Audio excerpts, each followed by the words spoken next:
एक बार एक खड़ूस से साइकोलॉजिस्ट ने फेमस होने के चक्कर में एक छोटे बच्चे के साथ एक्सपेरिमेंट करने का सोचा। उन्हें जानना था कि क्या हम बच्चों को डरना या घबराना सिखा सकते हैं। छोटे बच्चे के आसपास कुछ खिलौने रख दिए गए। बच्चे के पास एक खरगोश को रखा। जैसे ही बच्चा खरगोश के पास जाता था, वैसे ही एक धम करके आवाज आती थी। बच्चा डर जाता था।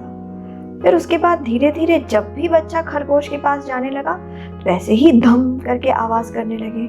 धीरे धीरे बच्चे को उस खरगोश से डर लगने लगा। एक समय ऐसा होने लगा कि आवाज करने की जरूरत ही नहीं पड़ती थी। बच्चा खरगोश को देख के ही डरने लगता था। फिर एक ऐसा समय आया जब बच्चा किसी भी फरी जानवर से या फरी जानवर वाले खिलौने से डरने लगा।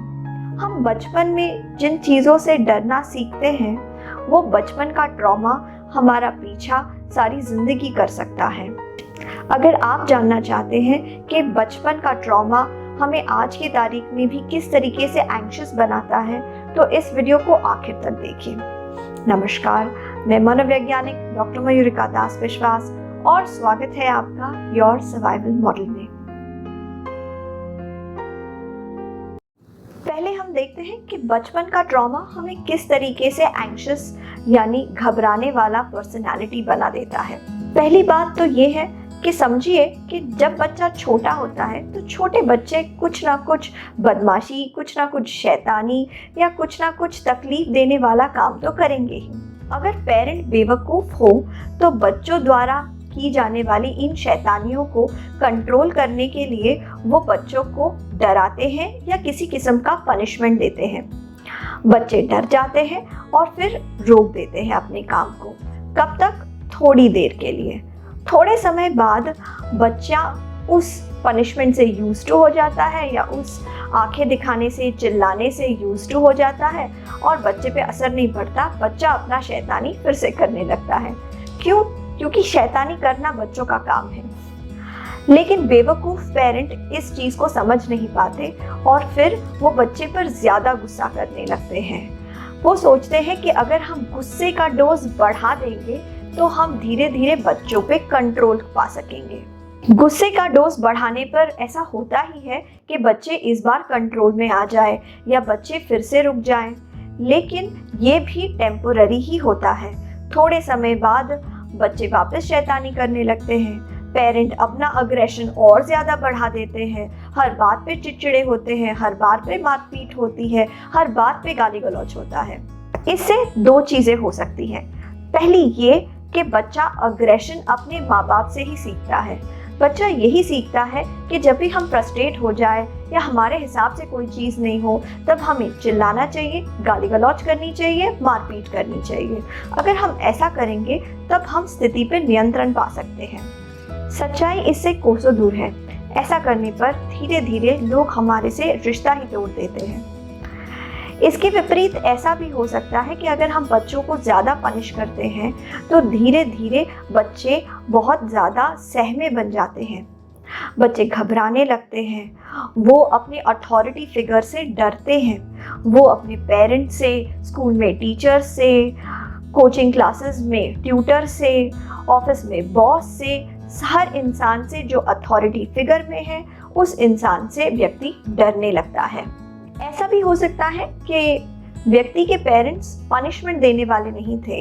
ऐसा नहीं है कि घर में सब अग्रेसिव थे, लेकिन घर में स्थिति ही थोड़ी खराब थी। बचपन बहुत ज़्यादा कष्ट में बीता। अचानक किसी निजी इंसान की मौत हो गई। ऐसा हुआ कि फैमिली को बचपन से ही पैसों की तंगी को सहना पड़ा। पैसों की तंगी की वजह से बहुत सारे कष्ट सहने पड़े। इंसान जब छोटा था तब शायद कोई प्राकृतिक आपदा हो गई। उस नेचुरल कैलामिटी की वजह से इंसान ने अपना बहुत कुछ बचपन में खो दिया, जिस वजह से इंसान ने ये सीखा कि कभी भी किसी की भी मौत हो सकती है, कभी भी कोई भी चीज़ बिगड़ सकती है। जिंदगी बहुत अनसर्टेन है। एक वक्त पे आपकी नौकरी है तो अचानक से आपकी नौकरी चली जा सकती है। एक वक्त आपके निजी लोग आपके सामने जिंदा है तो अचानक से उनकी मौत भी हो सकती है। इंसान इन सारी अनसर्टेनिटीज को पकड़ के बैठ जाता है। इंसान सोचने लगता है मुझे हमेशा अलर्ट रहना चाहिए, हमेशा हाइपर विजिलेंट रहना चाहिए, ताकि मैं अनसर्टेनिटीज से खुद को बचा सकूं, अपने परिवार वालों को बचा सकूं, ताकि मैं अनसर्टेनिटीज की बढ़िया तैयारी कर सकूं। ऐसा भी हो सकता है आपने घबराना अपने पेरेंट्स से ही सीखा है। आपने बचपन से देखा है कि कॉकरोच सामने आने पे आपकी मम्मी चिल्लाने लगती है, तो आपको ये लगने लगा कि कॉकरोच एक बहुत ज़्यादा भयंकर चीज़ है, इसे देख के हमें चिल्लाना चाहिए। ऐसा हो सकता है कि आपके घर में, परिवार में कोई ऐसा था जो हमेशा हर चीज़ में घबराने लगता था। कुछ अच्छा हो तो उसे लगता था कि अच्छा तो हो गया, लेकिन अब ज़रूर कुछ ना कुछ बुरा होगा। इस बात को सुन सुन के दूसरों से सीख के आपने ये मान लिया कि बुरी चीज़ें कभी भी हो सकती है, हमें बुरी चीज़ों के लिए अलर्ट रहना चाहिए। ऐसा कई बार देखा गया है कि जिन लोगों की एंग्शियस पर्सनालिटी होती है वो कहीं ना कहीं किसी ना किसी तरीके के अब्यूज से गुजरे हैं। शायद वो अब्यूज फिजिकल अब्यूज था, यानी कि बचपन में खूब मार खाई है, या फिर वो अब्यूज इमोशनल अब्यूज था। तू अगर मेरी बात नहीं मानेगा तो तू मेरा राजा बेटा नहीं, अगर तू मेरे हिसाब से नहीं चलेगा तो मैं तेरी बातें नहीं मानने वाली, अगर तूने अपनी मर्जी से शादी कर ली तो फिर मेरे हार्ट अटैक का जिम्मेदार तू ही होने वाला है। या फिर ऐसा भी हो सकता है कि बचपन में व्यक्ति सेक्सुअल अब्यूज से गुजरा है। मेरे काम का एक हिस्सा ये भी रहता है कि जब लोग मुझे आके अपने बचपन के अब्यूज के बारे में बताते हैं तब मुझे उनका साथ देना होता है। सेक्सुअल अब्यूज के बचपन की कहानियों को सुनना जिंदगी की सबसे ज़्यादा डरावनी एक्सपीरियंस होती है। बचपन का सेक्सुअल अब्यूज इंसान को हमेशा के लिए डरा सकता है। बचपन का सेक्सुअल अब्यूज इंसान की ज़िंदगी में ऐसे घाव बना देता है जिन घावों का भरना बहुत ज़्यादा मुश्किल हो जाता है। बहुत सारे बच्चे सेक्सुअल अब्यूज से गुजरते हैं अपने ही घर में। जिस इंसान ने उनके साथ एक सेक्सुअल अब्यूज़ किया हुआ होता है वो कहीं पे उनके पहचान का ही कोई होता है, कोई रिश्तेदार, कोई फैमिली फ्रेंड, कोई कज़न, कोई दोस्त। इस वजह से वो लोगों पे विश्वास नहीं कर पाते। वो सारी ज़िंदगी यही ढूंढते रहते हैं कि मैंने बचपन में ऐसा क्या किया था जिस वजह से मेरे साथ ही ये बुरा हुआ।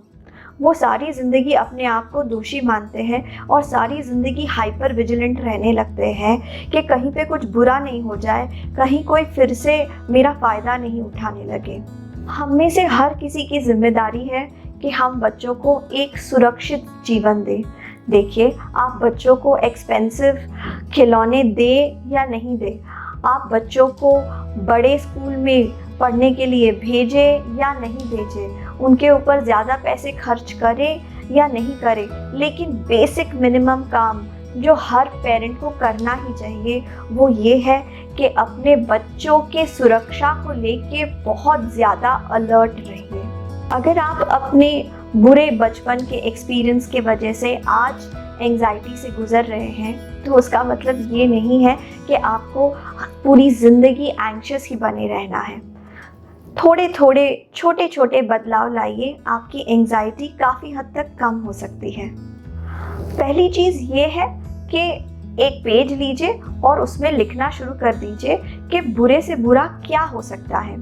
हम हमेशा यही सोचते रह जाते हैं कि अगर मैं फेल हो गया तो, अगर मेरे पिताजी ने मुझे डांटा या मारा तो, अगर मुझे उस लड़की ने रिजेक्ट कर दिया तो क्या तो बुरे से बुरा एग्जैक्टली होगा क्या? उस चीज़ को समझिए और उसे पेपर पे लिख डालिए। अगर आप फेल हो गए तो लोग शायद 2 दिन आपके बारे में बात करेंगे या आपके साथ सिंपैथाइज करेंगे, लेकिन उसके बाद अगली बार की परीक्षा की तैयारी शुरू कर दीजिए। अगर आपके पिताजी आपके ऊपर गुस्सा हो ही गए और आपको एक थप्पड़ जड़ के लगा ही दिया तो फिर आप अपना चेहरा छोटा कर लेना और दूसरे कमरे में चले जाना, सो जाना। दूसरे दिन सुबह इतना बुरा नहीं लगेगा, आप समझ लेंगे कि यही वो पेरेंट्स हैं जो दुनिया में आपका सबसे ज़्यादा भला चाहते हैं। अगर किसी लड़की ने आपको रिजेक्ट कर ही लिया तो अपने आप को याद दिला देना कि भाई वो नहीं तो कोई और सही, कोई और नहीं तो कोई और सही। कुछ बुरा होगा और अगर हो गया तो आप उसे बर्दाश्त कर सकते हैं, आप उसे सॉल्व कर सकते हैं। जरा एक सूची बनाइए अपने सारे उन चैलेंजेस के जिनको आपने बहुत अच्छे से पार किया है। शायद आप क्लास में फर्स्ट आए थे, शायद आपने खूब मेहनत की थी और फिर उसके बाद जिस सब्जेक्ट में आपको अच्छे नंबर नहीं आते थे उस सब्जेक्ट में आप पास हो गए। शायद ऐसा हुआ था कि आपने अपने दोस्त को एक ग्रुप ऑफ लड़कों से मार खाने से बचाया था। शायद ऐसा हुआ था कि आप अपने भाई या बहन के लिए अपने माता पिता से लड़ गए थे। ऐसे कई सारे चैलेंजेस हैं जो आपने पार किए हैं अपनी ज़िंदगी में। उन सब की लिस्ट बनाइए। ये लिस्ट आपको याद दिलाएगी कि आप में कितनी ज़्यादा क्षमता है, आप कितने ज़्यादा पावरफुल है। विजुअलाइजेशन की पावर का इस्तेमाल कीजिए। जब भी आप किसी चीज़ के होने से डर रहे हो तो उस केस में आप कोशिश कीजिए, मन में एक पिक्चर लाइए कि अगर वो संकट आ भी जाए तो आप उस संकट को किस तरीके से पार कर रहे हैं। अगर आपके सामने आग का दरिया है तो आप उस आग के दरिया में से किस तरीके से गुजर के जा रहे हैं, अपने आप को विजुलाइज करते हुए देखिए। अगर आपको घबराहट हो रही है कि आपका इंटरव्यू कैसा जाएगा तो मन में विजुलाइज कीजिए कि इंटरव्यूअर्स आपको बहुत आसान सवाल पूछ रहे हैं, इंटरव्यूअर्स आपको ऐसे सवाल पूछ रहे हैं जिनके जवाब आपको पता है और आप बहुत सुंदर तरीके से उन सवालों का जवाब दे रहे हैं। अपने आप को एक पॉजिटिव विजुअलाइजेशन दीजिए। इससे आपका शरीर और मन एक पॉजिटिव फ्यूचर के लिए अपने आप को तैयार करता है। आखिरी टिप है, जब भी घबराएं तो डेफिनेटली किसी को फ़ोन करें, अपने किसी फ्रेंड को, अपने किसी एनकरेज करने वाले इंसान को। जब हम घबराते हैं ना तब हमें दुनिया ख़त्म होती ही नज़र आती है, लेकिन उसी चीज़ को लेके जब हम किसी से बात कर लेते हैं तो वो व्यक्ति हमें एक नया दृष्टिकोण देता है, जिससे हमें हमारे सामने वाली चैलेंज छोटी नज़र आने लगती है। आपको अगर ये टिप्स अच्छे लगे, ये वीडियो पसंद आया तो लाइक बटन दबाइए। हमसे जुड़े रहने के लिए बेल आइकन को दबाइए। और अगर आपको लगता है कि इन वीडियोस से आप किसी और की भी मदद कर सकते हैं तो भला करो, भला करने से और ज़्यादा भला होता है। इस वीडियो को शेयर करो। आपके मूल्यवान समय के लिए धन्यवाद। কোথায় কোথায় কি কালো কালো ভর্তি কোথায়? এখানে একটা আরে ওটা তো আমার তিল। না তিল না, হ্যাঁ এখানে একটা এইটা এইটা এই তো, এটা এগুলি আমার তিল। তুমি কোনোদিন ধ্যান से देखो ना कि আমার সকাল তিল।